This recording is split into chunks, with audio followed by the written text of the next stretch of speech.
নমস্কার বন্ধুরা, কেমন আছেন? আশা করি ভালো আছেন।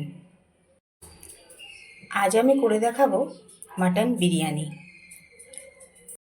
মটন বিরিয়ানি করার জন্য প্রথমে এখানে দেরাদুন রাইস চাল, এটা হচ্ছে আতপ, ভালো করে ধুয়ে একটু ভিজিয়ে রেখেছি, আধ ঘন্টা ভিজিয়ে রাখবো। আর লাগবে দারচিনি, এলাচ, লবঙ্গ, পাতিলেবু, তেজপাতা।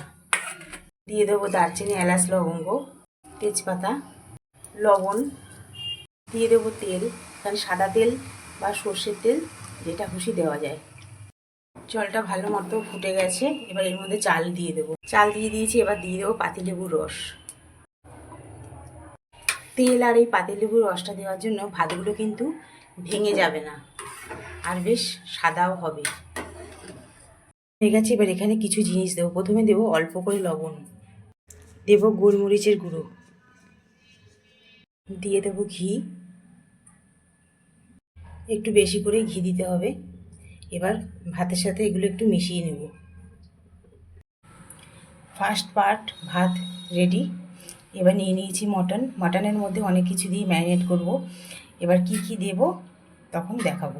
প্রথমেই লবণ দিয়ে দিয়েছি, টক দই, এবার দিয়ে দেব গোলমরিচের গুঁড়ো, দিয়ে দেব গরম মশলা, এবার দিলাম বিরিয়ানির মশলা। বিরিয়ানি মশলাটা কিন্তু ঘরে তৈরি করা। এবার দিয়ে দিলাম আদা আর রসুনের পেস্ট।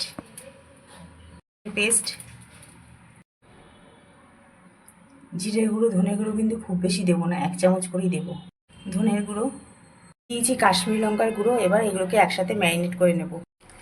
মাংসের সাথে সব মশলাকে ম্যারিনেট করে নিয়েছি, এবার আধ ঘন্টা এরমভাবে রেখে দেব। প্রথমে কড়াইতে সাদা তেল দিয়েছি, ঠিক আলুগুলোকে এরকম সুন্দর করে ভেজে নিতে হবে। এবার ডিমগুলোকে একটু ভেজে নিচ্ছি। দিয়ে দেবো পেঁয়াজ কুচি, এগুলো বেরেস্তার পেঁয়াজ, ভালো করে ভেজে নেব। আর পুরো রান্নাটাই কিন্তু হচ্ছে সাদা তেলে। পেঁয়াজের বেরেস্তা আমার রেডি। এবার দিয়ে দিচ্ছি কেওড়া জল, এর মধ্যে গোলাপ জল আর কেওড়া জল দিয়ে দিয়েছি। এবার একসাথে পুরো কষিয়ে নেব। এখানে মাংসটা হয়ে গেছে। এবার এই ভাতের মধ্যে দিয়ে দেবো, এটা হচ্ছে খোয়া ক্ষীর। খোয়া ক্ষীরগুলোকে একটু গুঁড়ো করে রেখেছি, এটা ভাতের মধ্যে দিয়ে দেবো। আর এটা একটু জাফরান দুধের সাথে মিশিয়ে রেখেছি। খোয়া ক্ষীরগুলো ভাতে এইভাবে দিয়ে দেবো। এবার একটু মিশিয়ে দেবো। ভাতকে এখান থেকে কিছুটা এখানে সরিয়ে রেখেছি। এবার এর মধ্যে আমি মাটন দিয়ে দেবো। দিয়ে দিচ্ছি একটু বিরিয়ানির মশলা, দিয়ে দেবো আলু, দিয়ে দেবো ডিম। এবার বাকি ভাতটা দিয়ে দেবো। দিয়ে দিয়েছি বেরেস্তা, দিয়ে দিচ্ছি গোলাপ জল, কেওড়া জল, এটা দুধের সাথে জাফরান গুলিয়ে রেখেছিলাম সেটা দিয়ে দিচ্ছি।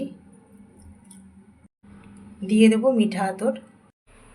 মটন বিরিয়ানি আমার রেডি।